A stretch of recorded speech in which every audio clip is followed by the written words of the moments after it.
മൂന്നാം സ്ഥലം. ഈശോ മിശിഹ ഒന്നാം പ്രാവശ്യം വീഴുന്നു. ഈശോ മിശിഹായെ ഞങ്ങൾ അങ്ങയെ കുമ്പിട്ട് ആരാധിക്കുന്നു.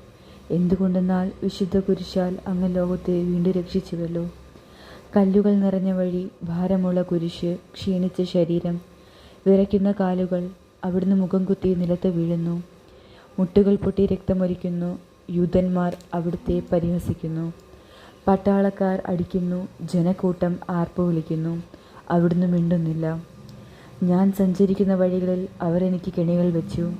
ഞാൻ വലത്തേക്ക് തിരിഞ്ഞു നോക്കി. എന്നെ അറിയുന്നവർ ആരുമില്ല. ഓടി ഒളിക്കാൻ ഇടമില്ല. എന്നെ രക്ഷിക്കുവാൻ ആളുമില്ല. അവിടുന്ന് നമ്മുടെ ഭാരം ചുമക്കുന്നു. നമുക്ക് വേണ്ടി അവിടുന്ന് സഹിച്ചു. കർത്താവെ, ഞാൻ വഹിക്കുന്ന കുരിശിനും ഭാരമുണ്ട്. പലപ്പോഴും കുരിശോടുകൂടെ ഞാനും നിലത്ത് വീണുപോകുന്നു. മറ്റുള്ളവർ അത് കണ്ട് പരിഹസിക്കുകയും എൻ്റെ വേദന വർദ്ധിപ്പിക്കുകയും ചെയ്യാറുണ്ട്. കർത്താവെ, എനിക്ക് വീഴ്ചകളുണ്ടാവുമ്പോൾ എന്നെ തന്നെ നിയന്ത്രിക്കുവാൻ എന്നെ പഠിപ്പിക്കണമേ. കുരിശു വഹിക്കുവാൻ ശക്തിയില്ലാതെ ഞാൻ തളരുമ്പോൾ എന്നെ സഹായിക്കണമേ. കർത്താവെ, അനുഗ്രഹിക്കണമേ. പരിശുദ്ധ ദൈവമാതാവേ, ക്രൂശിതനായ കർത്താവിൻ്റെ തിരുമുറിവുകൾ പതിപ്പിച്ചുറപ്പിക്കണമേ.